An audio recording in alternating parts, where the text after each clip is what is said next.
Hello बच्चों, चलिए प्रश्न पढ़ते हैं। सारणी जिसके प्रथम पंक्ति है बी की घात 2 प्लस सी की घात 2 ए की घात 2 ए की घात 2। दूसरी पंक्ति है बी की घात 2 सी की घात 2 प्लस ए की घात 2 बी की घात 2। तीसरी पंक्ति का अवयव है जो सी की घात 2 सी की घात 2 ए की घात 2 प्लस बी की घात 2 बराबर विकल्प नंबर ए बी सी, विकल्प नंबर बी 4 बी सी, विकल्प नंबर सी 4 ए की घात 2 बी की घात 2 सी की घात 2, विकल्प नंबर डी ए की घात 2 बी की घात 2 सी की घात 2।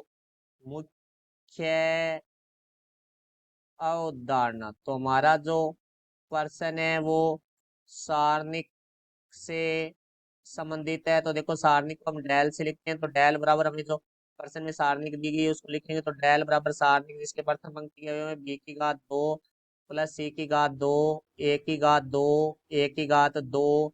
फिर हमारे पास है बी की घात 2 सी की घात 2 प्लस ए की घात 2 बी की घात 2। फिर हमारे पास तीसरी पंक्ति क्या है सी की घात 2 सी की घात 2 ए की घात 2 प्लस बी की घात 2। अब देखो हम इसके अंदर गुणक से एक संकीर्ण है उसका प्रयोग करेंगे। तो हम इसके अंदर आर एक को परिवर्तित करेंगे, आर एक माइनस आर दो माइनस आर तीन। तो यहाँ से देखो हमारे पास डेल बराबर आ जाएगा सारणिक में आर एक माइनस आर दो माइनस आर तीन है। तो आर एक में अवयव है हमारे पास बी की घात 2 प्लस सी की घात 2 फिर माइनस बी की घात 2 माइनस सी की घात 2। इसी तरह हमारा जो दूसरा अवयव होगा वो हो जाएगा एक की घात 2 फिर माइनस आर 2 है।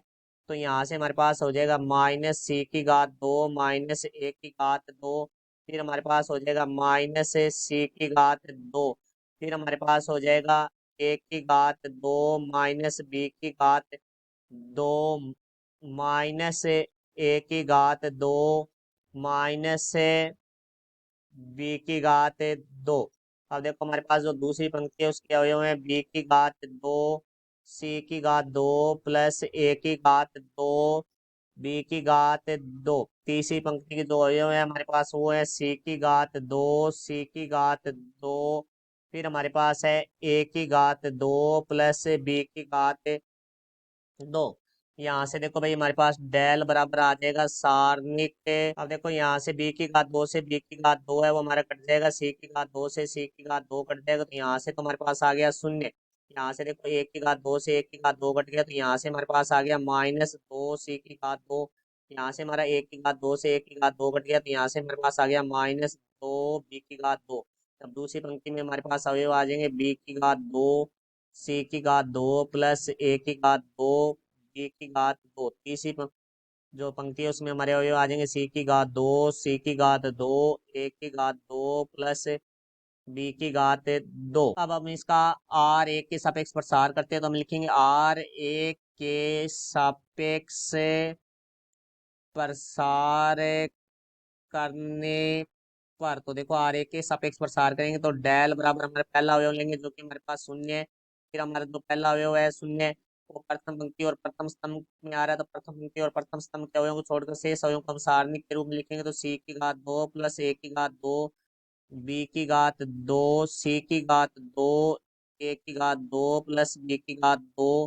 फिर हमारा माइनस का चिन्ह आएगा और दूसरा अवयव लिखेंगे। दूसरा अवयव है माइनस 2 सी की घात 2 माइनस और माइनस हमारा प्लस हो जाएगा 2 सी की घात 2। अब देखो 2 सी की घात 2 है वो हमारा प्रथम पंक्ति और द्वितीय स्तंभ में आ रहे हैं, तो इनको छोड़कर शेष अवयवों को हम सारणिक के रूप में लिखेंगे। तो बी की घात 2 बी की घात 2 सी की घात 2 ए की घात 2 प्लस बी की घात 2। फिर हमारे पास आ जाएगा माइनस, क्योंकि प्लस आता है प्लस, और ये जो माइनस 2 बी की घात 2 है तो प्लस माइनस माइनस हो जाएगा 2 बी की घात 2। फिर हमारा जो माइनस 2 बी की घात 2 है वो प्रथम पंक्ति और तृतीय स्तंभ में इसके अवयवों को छोड़कर शेष अवयवों को लिखेंगे। तो हमारे पास आ जाएगा बी की घात 2 सी की घात 2 प्लस ए की घात 2 सी की घात 2 सी की घात 2।